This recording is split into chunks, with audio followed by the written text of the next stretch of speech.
रक्षाबंधन म्हणजे फक्त राखीचा धागा नाही, तो आहे अशा वचनांचा साक्ष जो कृष्णाने द्रौपदीला दिला होता.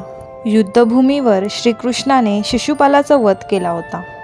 त्यानंतर सुदर्शन चक्र परत आले, पण कृष्णाच्या हाताला जखम झाली, रक्त वाहू लागलं आणि ते पाहून द्रौपदी घाबरली.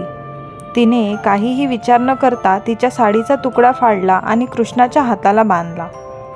कृष्ण आश्चर्यचकित झाला आणि त्याच्या डोळ्यात प्रेम दाटले. तेव्हा त्याने द्रौपदीला वचन दिले की हे ऋण मी जन्मभर विसरणार नाही. योग्य वेळी मी तुझे संरक्षण करेन.